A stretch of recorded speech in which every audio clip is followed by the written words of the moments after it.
The stars shimmered against the void of space as the massive Krell warship docked with Harmony Station. 5 years had passed since humans first met the Krell, an alien species with gray skin, 4 eyes, and a warrior culture that stretched across 3 solar systems. What began as peaceful talks had slowly turned to threats. Admiral Catherine Monroe stood straight in her blue uniform. Her short brown hair was neatly combed, and her face showed no fear. She watched through the viewing window as the alien ship connected to the station. This meeting would decide if Earth went to war. "They're here, Admiral," said Lieutenant Paul Baker. He stood beside her, young and nervous. "The security team reports the Krell delegation is boarding now." Kate nodded. "Remember what we discussed. Stay calm no matter what they say. The Krell respect strength, not outbursts." The meeting room featured a large round table with the flags of Earth and the Krell Empire on opposite walls. Kate took her seat and waited as the door hissed open. General Zaxfar entered first, his tall frame covered in ceremonial armor that clicked with each step. 2 armed guards followed him. Zaxfar didn't sit. He stood across from Kate, all 4 eyes blinking in what she had learned was a sign of disgust. "Admiral Monroe," he said, his translator making his deep voice sound flat. "I expected your chancellor to meet me, not a ship commander." Kate smiled politely. "I speak with the full authority of Earth's United Government, General. Please, sit so we can discuss your demands about our outer colonies." The alien general hissed. "There is nothing to discuss. Your kind has spread to stars that rightfully belong to the Krell. We were here first. Your colonies must be removed." "The planets we settled were empty," Kate replied. "Our surveys found no signs of Krell activity or claims. We're happy to share star systems." "Share?" Zaxfar slammed his fist on the table.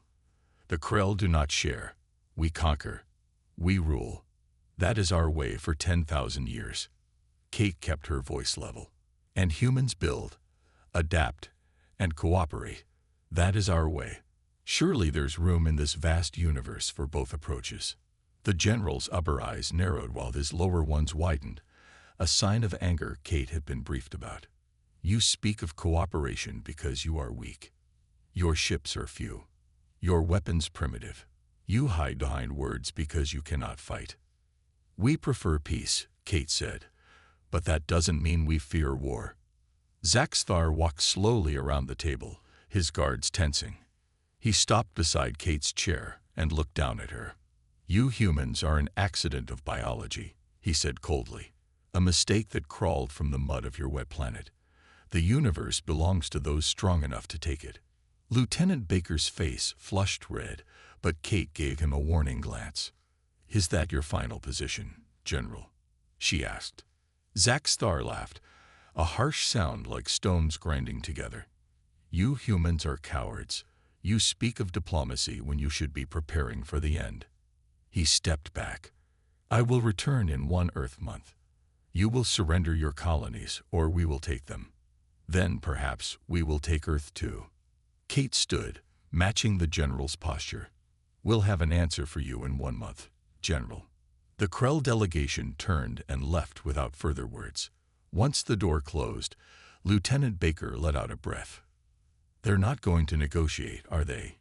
he asked. Kate waited until she was certain the Krell were out of earshot. She pulled out a small device and pressed her thumb to it. "This is Admiral Monroe. Priority Alpha message to Earth Command. The diplomatic approach has failed." She paused, looking at the stars beyond the window. "It's time to activate Project Baba Yaga." Baker looked confused. "Baba Yaga? Like the witch from old stories?" Kate's expression grew cold. "Exactly like the witch. And the Krell just made a terrible mistake.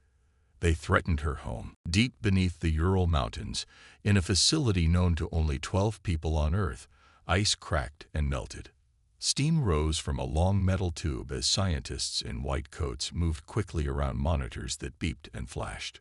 "Vital signs stabilizing," said Dr. Susan Miller, her eyes fixed on the screens. "Brain activity increasing to normal levels. Colonel Richard Carter stood back, arms crossed over his chest. His weathered face showed no emotion, but his fingers tapped nervously against his arm. Is she waking up properly? We can't afford mistakes, not with the Krell deadline only 29 days away. The cryogenic pod hissed as its top slid open. Inside, a woman with steel-gray hair lay perfectly still. Then her eyes opened, piercing blue eyes that scanned the room with unnerving speed. "Welcome back, Commander Sullivan," Dr. Miller said gently. "You've been asleep for 68 years. Laura Sullivan sat up slowly, her movements careful but not stiff despite decades of frozen sleep. She looked around the room, taking in every detail, every face, every possible exit. "Old habits. Why wake me?" Her voice was rough from disuse but strong. The protocols were clear, only an extinction-level threat. Colonel Carter stepped forward. "That's exactly what we're facing, Commander. Or should I call you Baba Yaga now? That's your official designation in the files." Laura's mouth twitched in what might have been a smile. An old joke that stuck. My team used to say I could sniff out enemies like the witch from fairy tales. She swung her legs over the side of the pod. "Brief me." 30 minutes later, Laura stood in front of a large screen, watching recordings of the meeting with General Zaxfar. She wore a simple black jumpsuit that the facility had ready for her. Though she was chronologically in her late 90s, the combination of genetic modifications and cryosleep left her looking like a fit woman in her 50s. The recording ended with Zaxfar's final insult: "You humans are cowards." Laura turned to Carter. "He believes that. It's not just talk." Carter nodded. "All our intelligence supports it. The Krell respect only direct confrontation and shows of force. They see our attempts at diplomacy as weakness." "A common mistake," Laura said, stretching her neck until it popped. "How many ships do they have?" "At least 30 major warships, hundreds of smaller craft. We have 7 large vessels, maybe 40 support ships. We're outgunned." Laura walked to a window that looked out at the underground facility. Rows of weapons, equipment, and supplies waited. "Then we don't fight their way. We fight my way." "That's why you're here," Carter said. "Admiral Monroe specifically requested Project Baba Yaga activation. She said conventional warfare would cost billions of lives." Laura turned, her eyes suddenly cold. "Tell me about my new team." "We've selected 5 specialists based on your old operational profiles. Best of the best. They're waiting for you in Section C." Laura nodded and started walking. Carter hurried to keep up. "I should warn you," he said, "they don't know exactly who you are or what you did during the resource wars. Those records were sealed." "Good," Laura replied. "Less complicated that way." They entered a room where 5 people sat around a table. They stood when Laura entered. "Commander Sullivan will be leading this mission," Carter announced. "You've all been chosen for your specific skills. The fate of Earth depends on what you accomplish in the next 29 days." Laura looked at each face, measuring, assessing. Then she spoke. "You can call me Laura or Commander.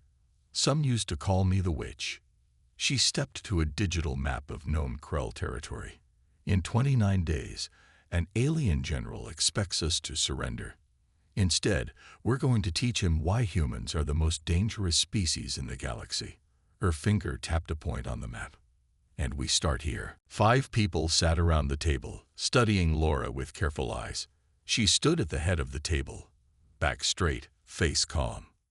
"Let me introduce your team," Colonel Carter said.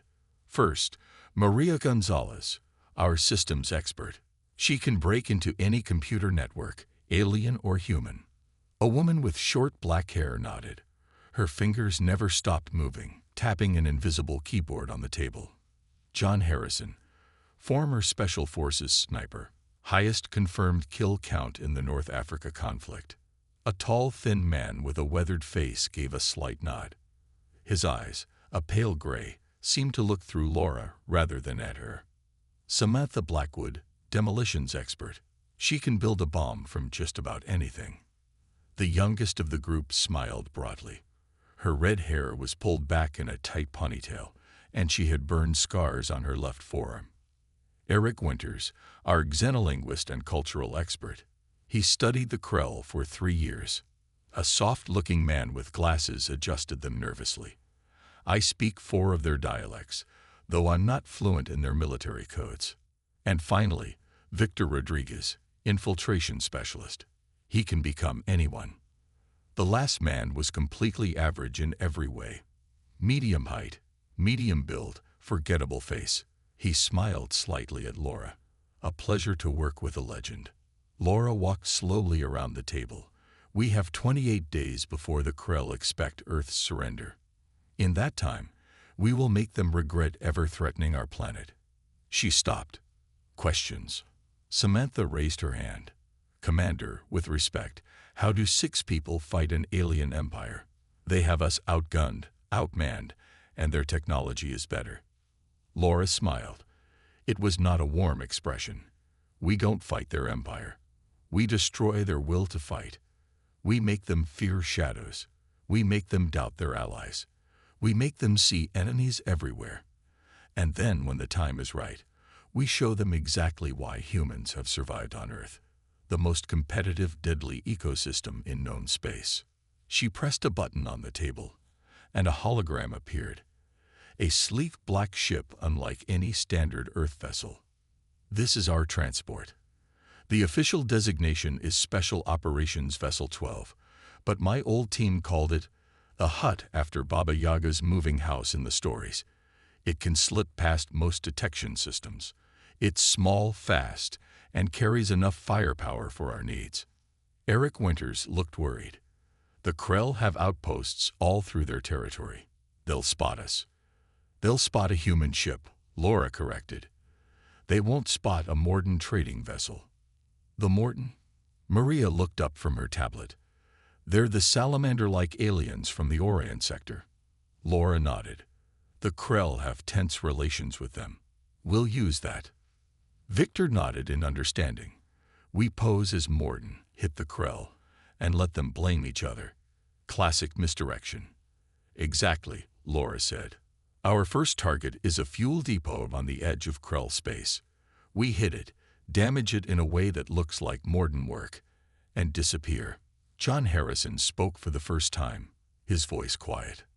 The Krell will retaliate against the Morden. Yes, Laura said. And while they're distracted, we hit them again somewhere else. We create chaos, confusion, and mistrust. The Krell military operates on strict hierarchy and clear chains of command. We disrupt that, and their entire system begins to fail. She looked at each team member in turn. We leave in 6 hours. Study your briefing materials. Learn everything about Krell and Morden biology, technology, and language. Once we're in their territory, mistakes mean death. As the team gathered their things, Colonel Carter pulled Laura aside. This plan, he said quietly, it's unorthodox. Laura's blue eyes were cold. War always is, Colonel. The Krell called us cowards because we tried to be civilized. Now they'll learn what happens when humans decide civilization isn't working anymore. The fuel depot hung in space like a giant metal spider. Tubes and tanks connected to a central hub where Krell ships docked to refill their engines. From the viewport of their disguised ship, Laura and her team watched the busy station. 7 patrol ships, John said, his sniper's eyes missing nothing. Automated defense turrets on the outer ring. Standard guard rotation every 4 hours. Laura nodded. Maria, what did you find in their systems? Maria looked up from her screens. Their security is good, but not good enough. I've mapped the station layout and guard positions. The main fuel control center has only 3 Krell inside. Perfect. Laura turned to Eric. Tell me about Morden attack patterns. Eric pushed his glasses up. The Morden prefer explosives placed at structural weak points. They never take hostages and always leave symbolic marks on the walls. 3 parallel lines representing their home world's 3 moons. Sam, Can you make it look like Morden work? Samantha grinned. Already prepared the charges. They'll have the right chemical signature and blast pattern. I've even got purple residue markers that match Morden explosives. Laura looked at Victor. Ready? Victor no longer looked human. His face had changed shape, his skin now a pale green with scale-like patterns. He looked exactly like a Morden trader. The disguise will hold up to visual inspection, but I can't speak their language. I'll need to stay silent if we encounter any Krell. You won't, Laura said. You're just the distraction. The rest happens in the shadows. 3 hours later, their ship approached the station, broadcasting Morden identification codes that Maria had stolen from Krell intelligence files. Victor sat in the pilot's seat, visible to the station's cameras. Approaching vessel, identify your purpose, came the Krell voice over the comm. Eric spoke in perfect Morden-accented Krell. Fuel and minor repairs. We pay standard rates. There was a pause. Docking permission granted at Bay 12. Expect inspection of cargo. Acknowledged, Eric replied. As their ship docked, Laura nodded to her team. Begin. While Victor remained with the ship to maintain their cover, the others moved through the station's maintenance tunnels. Maria had looped the security camera feeds, making them invisible to Krell monitors. John positioned himself at a junction with clear sight lines to 3 major corridors. Sam placed her special explosives at key structural points. Eric accompanied Laura toward the control center, guiding her through Krell security protocols. Remember, Laura whispered, no killing unless absolutely necessary. We want confusion, not martyrs. When they reached the control center, Laura activated a device on her belt. The 3 Krell inside suddenly clutched their heads in pain as the sound weapon emitted frequencies that hurt Krell ears but were silent to humans. While they were disabled, Laura and Eric entered, quickly binding the aliens. What are you doing? One Krell demanded, his 4 eyes blinking rapidly in fear. Laura didn't answer. She simply nodded to Eric, who took out a small tool and carved 3 parallel lines into the wall, the Morden signature. Meanwhile, Maria accessed the station's main computer, planting false evidence of Morden hacking and downloading Krell patrol schedules. Sam's explosives were set with timers. 40 minutes after they had docked, the team regrouped at their ship. As they disengaged from the station, Sam activated her detonator. The explosions were precise, damaging but not destroying the station, disabling key systems but not killing anyone. As they flew away, their engines masked by the chaos, Krell emergency signals filled the communication channels. Morden attack on Station K9. Repeat. Morden attack. Back on their ship, now a safe distance away, Laura gathered her team. Phase 1 complete, she said. Now we watch. On their screens, they could see Krell warships changing course, breaking formation from the fleet that had been assembling to threaten Earth. 3 powerful vessels now headed toward Morden space. They took the bait, Maria said, smiling. Laura nodded. The web is being woven. Next target. Their communication relay in Sector 7. General Zaxthar smashed his fist into the holographic display, scattering the image of the damaged fuel depot. The officers around him flinched but remained silent. 3 attacks in 8 days, he roared. First the fuel depot, then the communication relay, and now a shipyard. The Morden grow bold while humans cower behind their weak defenses. His second-in-command, Sub-Commander Drek, stepped forward carefully. General, our intelligence division has found something strange. The Morden government claims they are not responsible for these attacks. Of course they deny it. They are cowards like the humans. Yes, General, but Drek hesitated. The evidence is too perfect. The Morden signatures, the timing, the attack style, it follows our intelligence files on Morden tactics exactly, almost as if someone studied our own records and copied them. Zaxthar's 4 eyes narrowed. What are you suggesting? Possibly a third party, trying to ignite war between us and the Morden while we prepare to deal with Earth. The general paced the command center of his flagship. Who would dare? Who could benefit? His eyes suddenly widened. The humans? Could they be this cunning? Drek shook his head. Impossible, General. Humans are direct fighters with no subtlety. Their ships are easily tracked. None have left their defensive perimeter. Zaxthar wasn't convinced, but nodded. Double the security at all installations. I want scans for cloaked vessels and new authentication codes for all ships. Someone is playing games, and the Krell do not play games. Meanwhile, across the sector, the hut drifted silently behind an asteroid. Inside, Laura and her team prepared for their most daring mission yet. The Krell are getting suspicious, Maria said, showing data on her screen. They've changed security protocols twice since our last attack. Laura nodded. Good. Paranoia works in our favor. What's the status of the nanobots? Sam held up a small container of gray dust, ready to deploy. Once released into their ventilation system, they'll attach to the Krell officers' nervous systems. Not harmful, but they'll cause hallucinations, paranoia, and confusion. Perfect. Laura turned to Eric. What have you learned about their command structure? General Zaxthar rules through fear and respect. If his officers begin making mistakes or showing weakness, he'll likely execute them. Their culture doesn't allow for failure. Laura smiled coldly. Then we'll give him plenty of reasons to thin his own ranks. John looked up from cleaning his rifle. The Krell will adapt. They're not stupid. No, Laura agreed, but they're predictable. They see strength only in direct confrontation.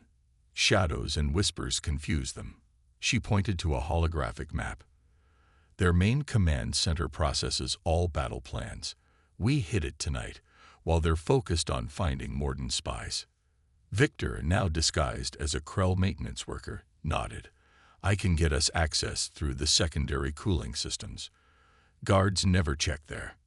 12 hours later, they approached the massive Krell command station.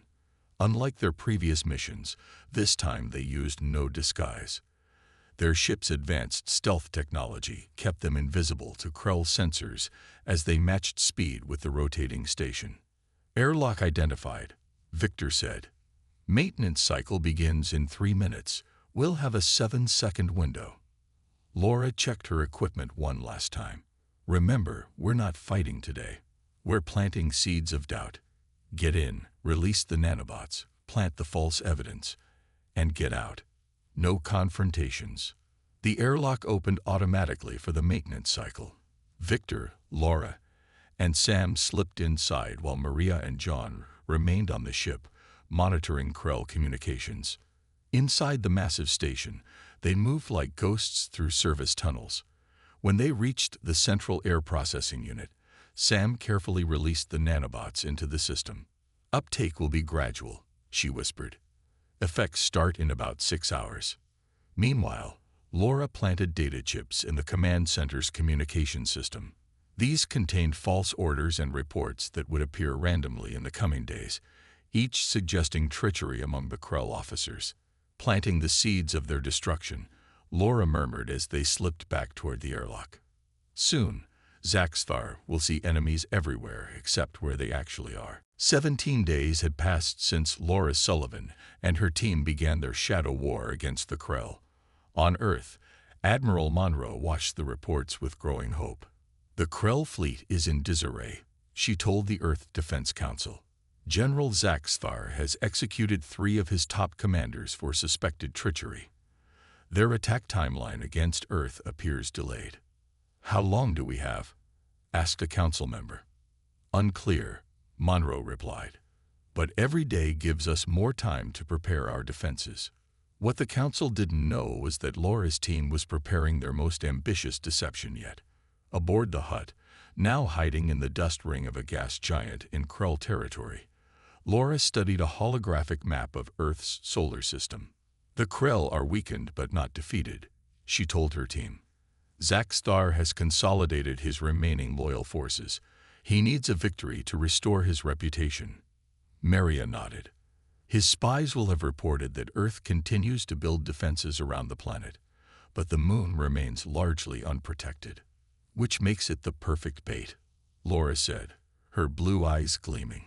The oldest trick in warfare: offer your enemy what looks like a weakness, but is actually a trap. Sam looked concerned. We're talking about Earth's moon. If something goes wrong. Nothing will go wrong, Laura assured her, because you're going to build me something special. She outlined her plan. They would leak information suggesting Earth had hidden a super weapon on the far side of the moon, a planet killer that could destroy the Krell homeworld. The weapon would be described as nearly ready but not yet operational. Zaxthar can't ignore that, Eric said, understanding immediately. Their warrior code demands they eliminate any threat to their home planet. He'll have to attack. And when he does, Laura continued, he'll find something very different waiting for him. The team worked tirelessly for 3 days, using parts salvaged from their previous missions and Sam's engineering genius. They created a network of small devices. Each one could create a focused gravitational distortion, not powerful enough to be detected from a distance, but together they could tear apart a ship caught in their field. On the 21st day of their mission, Laura activated the final phase of her plan. Maria inserted carefully crafted data into the Krell military network, information that appeared to be accidentally exposed during a routine transmission from Earth. The data detailed the Luna Defense System, a fictional superweapon capable of destroying planets from across space. It included false technical specifications and a countdown to activation, just 8 days later, precisely when the Krell ultimatum to Earth expired. Now we wait, Laura said as they positioned themselves in the shadow of Earth's moon. Zaxthar is proud and suspicious. He'll come personally to verify the threat. 5 days later, their sensors detected a Krell battle group changing course, headed directly for Earth's moon. At its center was Zaxthar's flagship, the massive Eternal Conquest. He took the bait, John said, watching the tactical display. 7 major warships, all headed straight for us. Laura nodded. Position our gravitational devices according to plan. Make sure they remain undetected until activated. The team worked quickly, using small thrusters to place the devices in a precise pattern around the far side of the moon. Each one lay dormant, waiting for the signal to activate. As the Krell fleet approached, Laura gathered her team one last time. For 3 weeks, we've been shadows, whispers, ghosts that strike and vanish.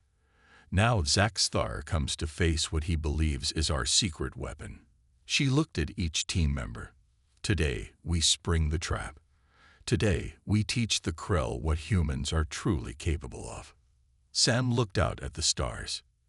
Do you think they'll ever understand their mistake? Laura's face was cold. They called us cowards because we sought peace.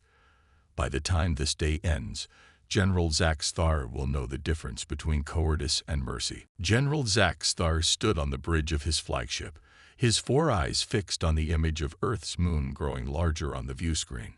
Behind him, his remaining loyal officers worked at their stations, their movements quick and nervous. Too many strange things had happened in recent weeks. Too many unexplained attacks and bizarre equipment failures. Too many officers babbling about seeing things that weren't there. Any sign of the human weapon? He demanded. Nothing yet, General, replied the sensor officer. The far side of the moon shows some unusual energy readings, but we cannot identify the source. It must be there, Zaxthar said, his voice hard. Our intelligence is clear. The humans have built a planet killer. With it, they could destroy our homeworld from across space. He tightened his armored fist. We will destroy it before they can activate it. The Krell fleet moved into position, 7 warships spreading out to surround the far side of the moon. Their weapons powered up, ready to bombard the surface. Prepare to fire on my command, Zaxthar ordered. At that moment, Maria activated Laura's trap. All around the moon, the hidden gravitational devices came to life. They created no visible effect, No energy signature that Krell's sensors could immediately detect. But their combined power began to warp the space around the Krell ships. On the bridge of the Eternal Conquest, alarms suddenly blared. "General, hull stress increasing," shouted an officer. "Something is pulling at the ship from multiple directions." Zaxthar gripped his command chair as the massive warship groaned around him. "What is happening? What weapon is this?" Outside, the gravitational trap continued to strengthen. Two smaller Krell ships were already being torn apart, their hulls buckling under impossible pressures. The others tried to retreat, but the gravitational fields held them in place. "Engines at maximum," Zaxthar ordered. "Break free." The flagship's powerful engines strained against the invisible force. Metal screamed as sections of the outer hull crumpled. Emergency barriers slammed down as compartments decompressed. Through it all, General Zaxthar watched in growing horror as his fleet was systematically dismantled by an enemy he couldn't even see. One by one, the Krell ships were disabled. Not destroyed. The gravitational fields were precisely calibrated to cripple, not obliterate. It was a demonstration, not a massacre. Finally, the gravitational devices reached the limits of their power and shut down. The Krell flagship drifted helplessly, its engines damaged beyond repair. The other ships were in even worse condition. In the sudden silence of his damaged bridge, General Zaxthar received a communication alert. "Visual transmission incoming," said a surviving officer. "Source unknown." "Show me," the general growled. The screen flickered, and then showed the face of a human woman with steel-gray hair and cold blue eyes. "General Zaxthar," Laura Sullivan said calmly, "your fleet is disabled. Your ships cannot fight or flee. You are at our mercy." The general snarled. "Who are you?" "I am the one humans send when diplomacy fails. Some call me Baba Yaga, the witch." "What do you want?" Zaxthar asked, his voice hoarse. "I want to educate you," Laura replied. "You called humanity cowards because we sought peace. You mistook restraint for weakness. That was your first mistake." She leaned closer to the camera. "Your second mistake was threatening my species." She gestured, and the screen split to show the full extent of the defeated Krell fleet. "We didn't destroy your ships, though we could have. We don't need to." This demonstration was just that. A demonstration. Laura's face was cold, but her voice remained calm. "I'm coming aboard your vessel now, General. We're going to have a conversation about the future of relations between our species." The transmission ended, leaving General Zaxthar staring at his reflection in the dark screen. For the first time in his long military career, the Krell commander felt something unfamiliar. Fear. The doors to the bridge of the Eternal Conquest slid open with a hiss. Krell security officers formed a line, weapons raised but not fired. Through their ranks walked Laura Sullivan, alone and unarmed. Behind her, the doors sealed shut. General Zaxthar stood from his command chair. Even with his ship crippled and his fleet in ruins, he maintained the proud bearing of a Krell warrior. "You come alone?" he asked, his translator making his voice sound flat. "That is either very brave or very foolish." Laura walked forward slowly, her blue eyes taking in every detail of the bridge, every officer, every potential threat. "I come alone because I don't need protection," she said simply. "Your weapons would not fire even if you ordered it. Your communication systems are under our control. Your engines will not restart without our permission." She stopped a few paces from the general. Despite being much smaller than the armored alien, she showed no fear. 28 days ago, you called humans cowards," she continued. "You threatened our planet because we chose diplomacy over violence. Today, I'm going to explain why that was a mistake." Zaxthar's 4 eyes blinked in sequence, a sign of confusion. "You are just one human. How did you destroy my fleet?" "I didn't destroy your fleet. I disabled it." "There's a difference." Laura gestured to a nearby console. "May I?" After a hesitant nod from the general, she touched the screen. bringing up images of the past 3 weeks, the fuel depot attack, the communication relay sabotage, the shipyard infiltration, the nanobots in the command center. With each image, Zaxthar's posture grew more rigid. The Morton attacks, they were you. All of them, Laura confirmed. 6 humans against the might of the Krell Empire. We never needed to fight you directly. We just needed to understand you. What do you want? Zaxthar demanded. To humiliate us? To destroy the Krell? Laura shook her head. Neither. Earth wants peace. The same peace we wanted 28 days ago. But now you understand something important about humans. And what is that? Asked the general. We are not peaceful because we are weak. We are peaceful because we choose to be. When that choice is taken away, she let the sentence hang, gesturing to the ruins of his fleet drifting around them.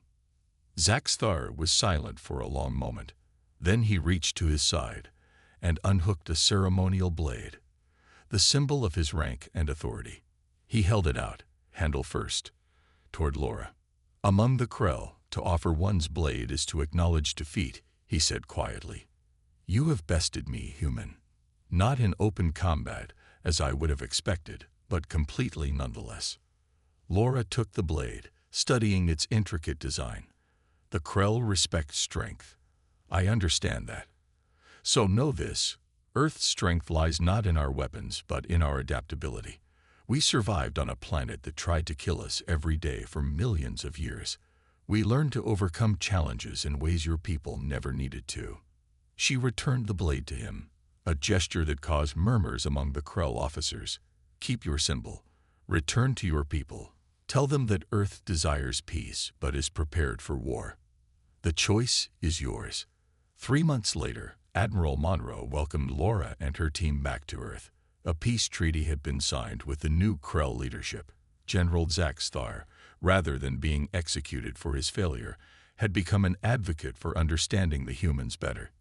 How did you do it? Admiral Monroe asked Laura as they stood looking out at the stars. How did you defeat an enemy with vastly superior numbers and technology? Laura smiled slightly. By letting them believe what they wanted to believe. The general thought courage meant direct confrontation. He never understood that sometimes the most courageous act is patience. Sometimes the bravest thing is to be thought a coward while you wait for the right moment to strike. As Laura prepared to return to cryosleep, she left behind one final gift. A small book titled The Witch's Handbook. Its first line read, When someone calls you a coward, smile. They've already lost.